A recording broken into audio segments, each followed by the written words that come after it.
Okay, welcome friends and good morning to all of you and welcome on this platform online platform जो है आपका Barabanki genius coaching. और जैसा कि हम लोग इंग्लिश के सेशन में शुरुआत किए थे कि किस तरीके से अपने वोकेबलरीज को इम्प्रूव करें, अपने डे टू डे लाइफ में जो इंग्लिश का कन्वर्सेशन है उसको इम्प्रूव करें उस सेशन में, यानी कि स्पीकिंग का पार्ट है वो किस तरीके से इम्प्रूव किया जाए। और उसमें जो सबसे इम्पोर्टेंट रोल है, आप जानते हैं कि जो वर्ड्स होते हैं, वर्ड्स हिंदी में तो आसानी से आपको मिल जाते हैं, लेकिन when we translate it into English we stuck, कहीं ना कहीं हम अटक जाते हैं, कहीं ना कहीं हमारा फंबल आ जाता है, because we are not use to, है ना, हमें इसकी आदत नहीं है। और ये जो अटक है या जो स्पोकन इंग्लिश में जो आपकी रुकावट है, इसको दूर करने के लिए आपके पास एक तरीका ये होता है कि आप जो वर्ड्स लिखे हुए हैं हिंदी के इंग्लिश में उसको कोई ना कोई सेंटेंस बना करके, यानी कि अगर सेंटेंस बना करके उसको यूज़ में ले आए तो वो वर्ड्स जो है कहीं ना कहीं आपको लर्न हो जाएगा और चीज़ें ज़्यादा लंबे समय तक आपके दिमाग में रहेंगी। आप देखिए, जो छोटे बच्चे होते हैं उनको आपने देखा होगा कि स्टोरी के माध्यम से पढ़ाया जाता है, यानी कि स्टोरी टेलिंग सेशन होता है, उन्हें स्टोरी सुनाई जाती है। और कहानी एक ऐसा मीडियम या माध्यम है जिसके द्वारा अगर आप कुछ चीज़ें बताते या समझाते हैं तो एक तो थोड़ा सा इंटरेस्टिंग हो जाता है, और जिस चीज़ में आपको इंटरेस्ट आएगा तब कहीं जा करके वो चीज़ आप लर्न कर पाएंगे और वो लंबे समय तक आपके दिमाग में बना रहेगा। क्योंकि वोकेबलरी का क्या है कि मान लिया आपने एक वर्ड याद किया, एक या दो वर्ड अगर उसका हिंदी भी याद किया और इंग्लिश भी याद किया, लेकिन अगर कुछ समय बाद उस वर्ड को आपने यूज़ में नहीं लिया है या उसको रेगुलर बेसिस पे नहीं पढ़ा है तो वो माइंड से धीरे धीरे क्या होता है, वो स्किप कर जाता है और एक दिन वॉश आउट हो जाता है। बट उसी वर्ड को अगर आप अपने डे टू डे लाइफ में कुछ सेंटेंसेस बना करके, कोई स्टोरी बना के या किसी वाक्य में, सेंटेंस में उसको इस्तेमाल कर लेते हैं तो वही इंग्लिश का वर्ड आपके लिए के साथ हमेशा जुड़ा रहता है। और जब कभी भी आप उस वर्ड की हिंदी बोलते हैं तो आपके दिमाग में वो इंग्लिश का वर्ड अपने आप जो है वो स्ट्राइक करने लगता है। ये जो अपने आप स्ट्राइक करने लगता है, मैंने बोल दिया, ये आपको अपने अंदर डेवलप करना होगा। क्यों? क्योंकि हिंदी तो अवर मदर टंग है। मैं हमेशा मानता हूँ कि आप जो बोलना चाहते हैं आपके पास शब्दों की कमी नहीं होगी, आप बोल पाएंगे। लेकिन जब आप इंग्लिश की बात करते हैं तो उसमें अटक पैदा होती है just because of lack of words, उसमें शब्दों की कमी होती है जिस वजह से होता है। तो आज का जो सेशन रखा है वो ये कि किस तरीके से आप अपने वर्ड्स को डे टू डे लाइफ में यूज़ करेंगे और उन वर्ड्स को इंग्लिश में कैसे हम लंबे समय तक रिटेन कर पाएँ, यानी कि बना के रख पाएँ।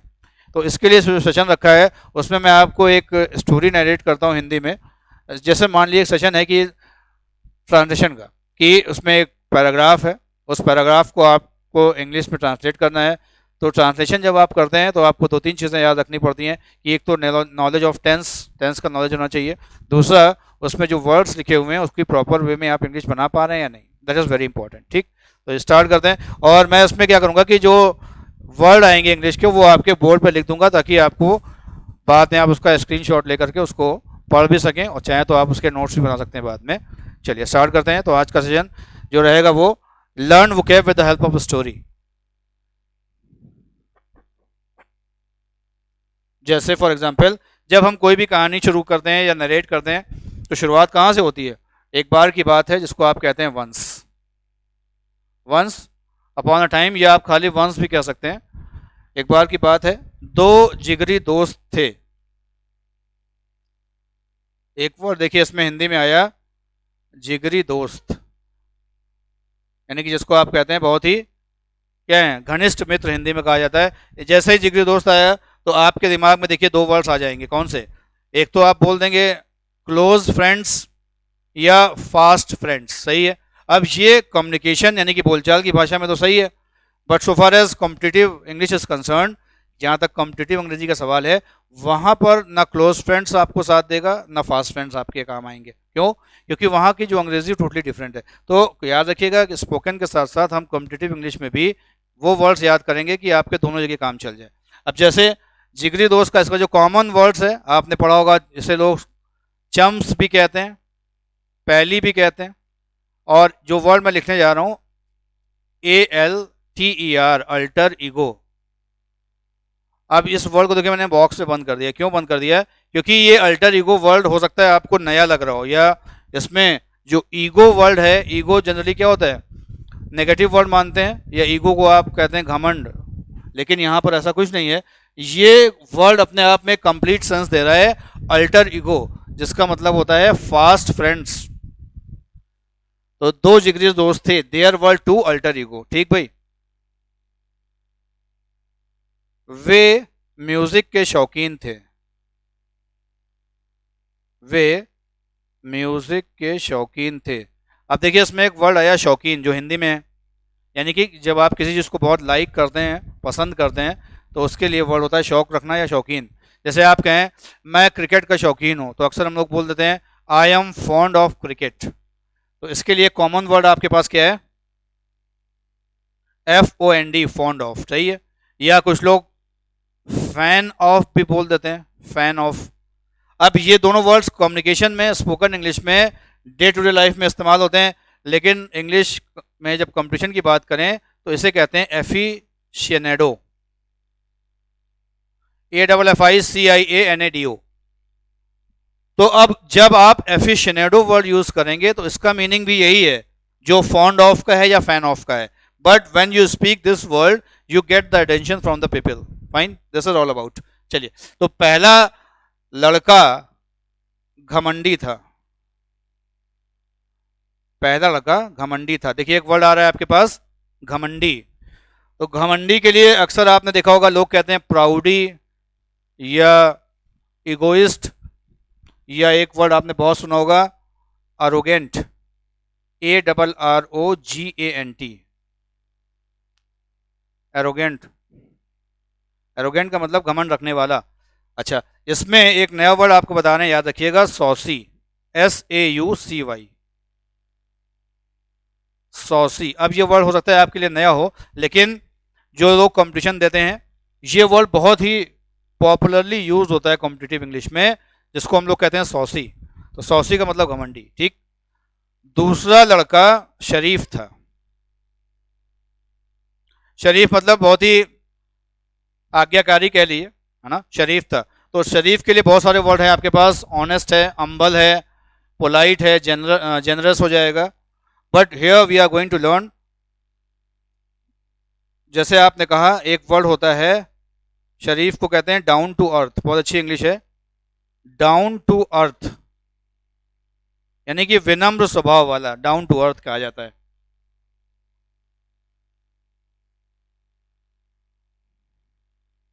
शरीफ, डाउन टू अर्थ बोल सकते हैं। हम्बल भी आप यूज करते हैं, हम्बल भी इसी का दूसरा वर्ड है।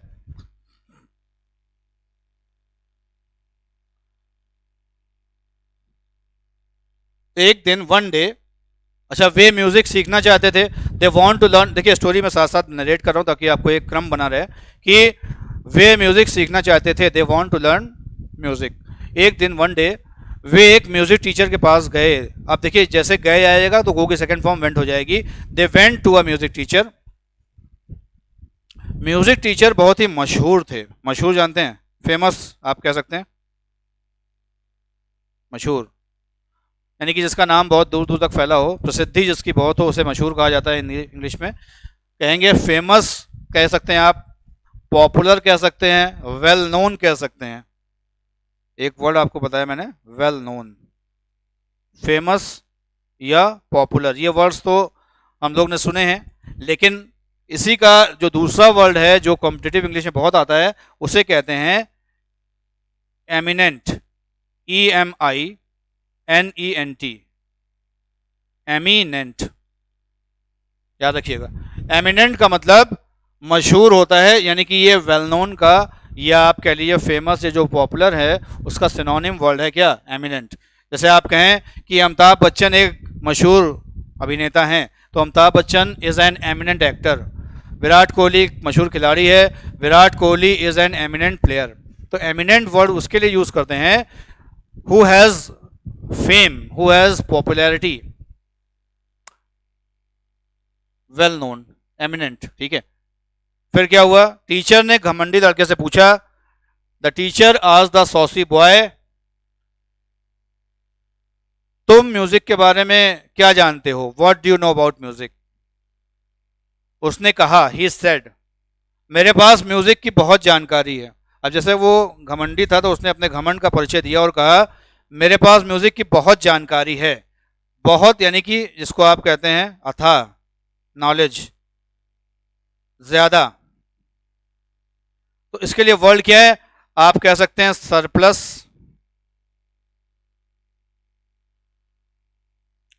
एक वर्ड आता है बेटा कोपियस, COPIOUS, कोपियस, या आपके कॉम्पिटिटिव इंग्लिश में अबंडेंट वर्ड है, इसको याद कर लिएगा, बहुत बार पूछा गया है। अबंडेंट, अबंडेंट का मतलब होता है प्रचुर मात्रा में, कोई भी चीज ज्यादा हो तो उसके लिए अबंडेंट वर्ड यूज करते हैं।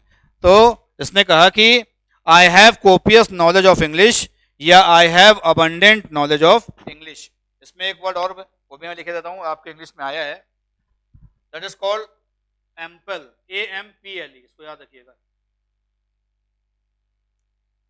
तो सरप्लस हो गया, कोपियस है, अबंडेंट है, एम्पल है।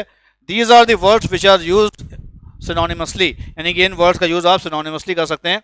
तो यहाँ तक की स्टोरी है, उसको मैं रब कर देता हूँ, उसके बाद आगे की स्टोरी लिखते हैं। और इसमें जो वर्ड्स हैं उसको आपको याद करते हुए स्टोरी को अपने आप जब बनाएंगे नेक्स्ट टाइम, जब तब ज़्यादा बेहतर समझ पाएंगे उसको। ठीक है, चलिए कंप्लीट करते हैं, स्टोरी बताने करना क्या आपको। तो टीचर ने घमंडी तरीके से पूछा कि what do you know about music. उसने कहा कि मेरे पास म्यूजिक की बहुत जानकारी है, I have ample knowledge of music, या I have abundant knowledge of music. ठीक, थोड़ी देर के बाद आफ्टर सम टाइम टीचर ने शरीफ लड़के से पूछा, द टीचर आज द, अब शरीफ के लिए देखिए एक वर्ड और याद आ रहा है, मैं लिख देता हूँ, डोसाइल। ये वर्ड बहुत अच्छा है, DOCILE, डोसाइल। डोसाइल का मतलब बहुत ही नेक शरीफ इंसान के लिए आता है। तो द टीचर आज द डोसाइल बॉय, तुम म्यूजिक के बारे में क्या जानते हो, what do you know about music. उसने कहा, ही सेड, मैं अनाड़ी हूं या मैं नया नया सीखने वाला हूं। अब अनाड़ी या नौसिखिया, या जिसको किसी चीज के बारे में कोई पहले से जानकारी या अनुभव ना हो, उसके लिए वर्ड आता है, इसको पहले यहां लिख देते हैं हिंदी ताकि आपको याद रहे। अनाड़ी, अनाड़ी के लिए एक वर्ड आता है आपका नोविस, NOVIC, बहुत पॉपुलर वर्ड है। इसे नोविस पढ़िएगा, नोवाइस ना पढ़िएगा, NOVIC को नोविस कहते हैं। इसी का वर्ड है दूसरा नियोफाइट, आई एम नोविस या नियोफाइट, यानी कि जिसको काम का अनुभव ना हो या जिसको पहले से कोई जानकारी नहीं होती है, उसे नियोफाइट या नोविस कहा जाता है। I am novice. ठीक, या एक वर्ड और है जो एग्जाम में पूछा गया है आपके, CALLOW, कैलो, नियोफाइट, कैलो या नोविस, ये वर्ड आप याद कर लिया, अनाड़ी या नौसिखिया के लिए आते हैं। थोड़ी देर के बाद आफ्टर सम टाइम टीचर ने घमंडी लड़के ने टीचर से पूछा, अच्छा ये बताइए, टेल मी वन थिंग, कि मुझे म्यूजिक सीखने में कितना समय लगेगा, how long will I take to learn music. Teacher ने कहा कि तुम्हें 2 साल लगेंगे। The teacher said you will take 2 years, fine. फिर शरीफ लड़के ने टीचर से पूछा, the docile boy asked the teacher, कि अच्छा बताइए मुझे म्यूजिक सीखने में कितना समय लग जाएगा, how long will I take to learn music. Teacher ने कहा कि तुम्हें 1 साल लगेगा, यू विल टेक 1 year। ये सुनकर, अब देखिए अक्सर ये वर्ड आता है, ये सुनकर, ये देखकर, है ना, तो इसकी इंग्लिश होती है हियरिंग दिस, याद रखिएगा, ये सुनकर, हियरिंग दिस। घमंडी लड़का नाराज हो गया। अब देखिए यहां पर वर्ड आ रहा है नाराज। घमंडी को आपने भी कहा था द सॉसी बॉय हो गया, हो गया को इंग्लिश में कहते हैं गॉट, ये गेट की सेकेंड फॉर्म होती है गॉट। जैसे आप कहिए वह खुश हो गया, ही गॉट हैप्पी, वह दुखी हो गया, ही गॉट सैड, वह नाराज हो गया, ही गॉट एंग्री। तो इसी तरीके से द सॉसी बॉय गॉट। अब देखिए नाराज वर्ड के लिए आपके पास एक इंग्लिश है, बचपन से आपने पढ़ी है, एंग्री। क्या बताएंगे इसका कोई दूसरा वर्ड एंग्री के अलावा? नाराज मीन्स एंग्री होता है, but what is the next word to this word? अच्छा देखिए मैं बताता हूं, ही गॉट एनॉइड, ANNOYED। ये बहुत बार इंग्लिश में आया है एग्जाम में, इसको मार्क कर लीजिएगा। एनॉइड, एनॉइड का मतलब भी होता है नाराज। या ही गॉट फ्यूरिएटेड, फ्यूरिएटेड का मतलब भी होता है नाराज। एंग्री, एनॉइड या फिर फ्यूरिएटेड। वह लड़का नाराज हो गया, the saucy boy got angry या गॉट फ्यूरिएटेड। उसने कहा टीचर से, he said to the teacher, ये क्या बकवास है, वॉट इज दिस। अब बकवास के लिए आपके पास एक वर्ड है नॉनसेंस, दूसरा वर्ड मैं बता रहा हूं क्लैप ट्रैप, क्लैप ट्रैप, और एक वर्ड और याद रखिएगा क्लिटर क्लैटर, क्लिटर क्लैटर। ये सारे वर्ड्स आपके कंपटीशन में बहुत मायने रखते हैं। तो क्लैप ट्रैप मतलब बकवास, या क्लिटर क्लैटर मतलब बकवास, कि ये क्या बकवास है, व्हाट इज दिस नॉनसेंस या what is this clap trap. अभी मैंने आपको बताया, आई टोल्ड यू कि I have ample knowledge of music, मेरे पास म्यूजिक का बहुत ज्ञान है, और मेरा दोस्त अनाड़ी है, माई फ्रेंड इज नोविस। और आप कह रहे हैं एंड यू आर सेइंग कि मुझे 2 साल लगेगा, आई विल टेक 2 years, वो 1 साल में सीख जाएगा, and he will learn in 1 year। ये कैसे हो सकता है, how is it possible. Teacher ने कहा अपना गुस्सा थूक दो। अब देखिए ये वर्ड आपने हिंदी में तो बोल दिया, अपना गुस्सा थूक दो, तो अंग्रेजी में क्या क्या थूकने के लिए स्पिट आएगा, नहीं ऐसा नहीं है। अब थूकना जो है वो स्पिट तो होता है, लेकिन वो गुस्सा थूकने के लिए नहीं होता है, जो आप कुछ खा पी करके सड़क पे पान मसाला या इस तरीके का थूकते हैं उसके लिए आता है स्पिट। लेकिन यहाँ पर जो वर्ड यूज किया जाएगा अपना गुस्सा थूक दो, इसका मतलब होता है क्वेल योर एंगर। अब देखिए एक वर्ड है, याद कर लिए, जिंदगी में हमेशा काम आएगा आपके, क्वेल योर एंगर। तो ये जो क्वेल वर्ड है ये आता है किसी चीज को शांत या कम करने के लिए। तो अपना गुस्सा कम करो, अपने गुस्से पर काबू रखो, या अपना गुस्सा थूक दो, इसको आप अंग्रेजी में याद कर लिए क्या कहेंगे, क्वेल योर एंगर। क्वेल मतलब कम करना। ठीक, चलिए और देखिए, क्वेल योर एंगर असल में एक्चुअली तुम्हारा ज्ञान जो है वो अधूरा है। अधूरा मतलब बेतुका है, तुमने कुछ चीजें यहां से सीखी, कुछ वहां से, कुछ अपने घर से ले आए हो, कुछ उससे मांग लाए हो। तो कहने का मतलब है तुम्हारा जो नॉलेज है, ज्ञान है, वो बेतुका है। योर नॉलेज इज बेतुका। अगर हिंदी में बेतुका लिखें, अधूरा लिखें, इसको इंग्लिश में क्या लिखेंगे आप, एक तो आप लिख सकते हैं योर नॉलेज इज इनकम्प्लीट, बहुत ही आसान लैंग्वेज में, इनकम्प्लीट, या इनकॉन्ग्रुअस, ये बहुत अच्छी इंग्लिश मानी जाती है, इनकॉन्ग्रुअस। और इसी से मिलता जुलता वर्ड है इनकोहेरेंट, इनकोहेरेंट। बेमेल जिसको आप कहते हैं, जिसका कोई मेल नहीं होता है, कुछ चीजें इधर की हैं कुछ वहां की हैं, तो ऐसी चीजों को इनकोहेरेंट कहते हैं, या इनकॉन्ग्रुअस। और एक वर्ड और याद आ रहा है, इनकॉन्क्लूसिव, ये बहुत अच्छी अंग्रेजी मानी जाती है, इनकॉन्क्लूसिव। या और देखिए इररेशनल। अब देखिए एक वर्ड के अगर आपको ये 3 4 5 मीनिंग है, तो कहीं ना कहीं आप जो है आपकी अंग्रेजी पकड़ बहुत मजबूत होगी, और आप जो भी पढ़ेंगे लिखेंगे वो आसानी से समझ में आ जाएगा। तो अब ये वर्ड्स लिखे हुए हैं कौन से, इररेशनल, इनकॉन्क्लूसिव, इनकॉन्ग्रुअस या इनकोहेरेंट। इसका मीनिंग होता है बेमेल, बेतुका, अधूरा, या जो चीज एकदम बेकार की होती है उसके लिए वर्ड यूज कर सकते हैं आप। ठीक, मुझे 1 साल लगेगा तुम्हारे अधूरे ज्ञान, I will take 1 year to. अब मिटाने के लिए यहाँ पर कौन सा वर्ड आएगा, अब रबर तो है नहीं, मतलब कि दिया उससे डस्टर से इरेज कर दिया, यहां पर मिटाने के लिए आएगा जो वर्ड है वैनिश, VANISH।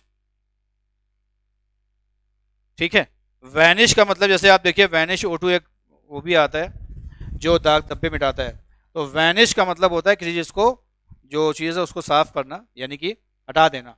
तो I will take 1 year to vanish या टू इरेडिकेट, किसी चीज को जड़ से समाप्त करने के लिए इरेडिकेट वर्ड भी यूज करते हैं, eradicate.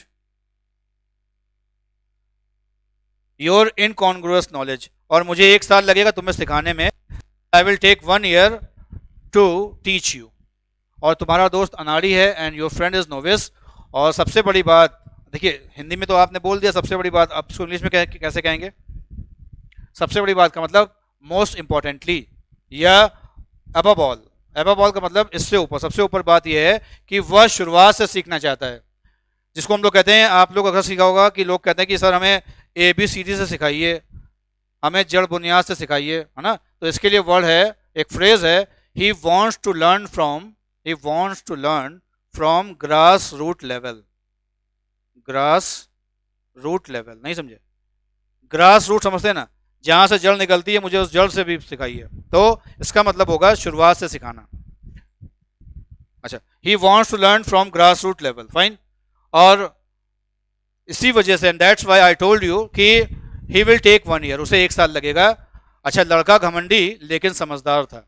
The boy was saucy but समझदार के लिए देखिए एक वर्ड आपको दे रहे हैं, याद रखिएगा, प्रूडेंट। और दूसरा वर्ड है जो इंग्लिश में बहुत आता है, सगेशियस, फाइन। तो प्रूडेंट या फिर सगेशियस हो जाएगा कि लड़का घमंडी लेकिन समझदार था। The boy was saucy but prudent या sagacious.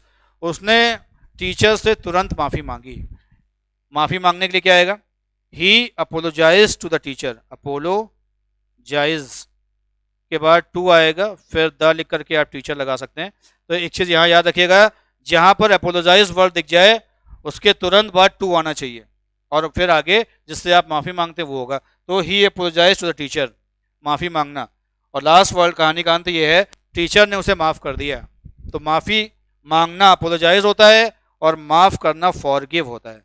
And the teacher forgive him. अच्छा, फॉरगिव के अलावा एक दूसरा वर्ड है कंडन, CONDONE।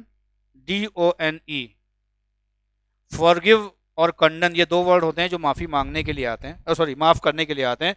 माफी मांगना अपोलोजाइज, माफ कर देना फॉरगिव या कंडन, सही। तो देखिए ये एक स्टोरी में अगर आपने देखें तो कम से कम 15 से 20 न्यू वर्ड्स थे आपके लिए। और ये स्टोरी आप क्या करिए, देखिए सीखना है अगर आपको, तो कहीं ना कहीं आपको अपने एफर्ट्स करने होंगे। आप इस स्टोरी को जो है हिंदी में आउटलाइन बनाइएगा, और जो वर्ड्स मैंने दिए हैं आपको, इन वर्ड्स को वहाँ पर ट्रांसलेट करिएगा। और फिर जब आपके पास वो जो इंग्लिश का वर्जन मिल जाए, यानी कि ट्रांसलेट करने के बाद जो इंग्लिश का वर्जन होगा, फिर आप उसको रीड करिएगा और तेज़ी से बोलिएगा, पढ़िएगा। जब आप इतना करेंगे तब कहीं जा करके वो जो मीनिंग्स थी जो आपको लगता था बहुत नई है, बहुत ही बोलने में पिक्यूलियर लग रही हैं, फिर कहीं जा करके आप उससे यूज टू हो पाएंगे। ठीक है भाई, तो this is was the session. ये आज का सेशन था आपके लिए वोकैबुलरी बिल्डिंग के लिए। तो इसी तरीके से सेशंस आपके वीडियोस जो है मैं 15-20 मिनट के लाते रहूँगा, और उम्मीद करते हैं कि चीज़ें आपको समझ में भी आई होंगी। आज के लिए इतना ही। और ये वीडियो जितना अगर आपको पसंद आया हो तो लाइक, शेयर और सब्सक्राइब ज़रूर करिएगा। And lastly I want to say one thing, if you want to improve your English, it is you who has to take first step. Thanks for watching this video. Thank you. Stay home and stay safe.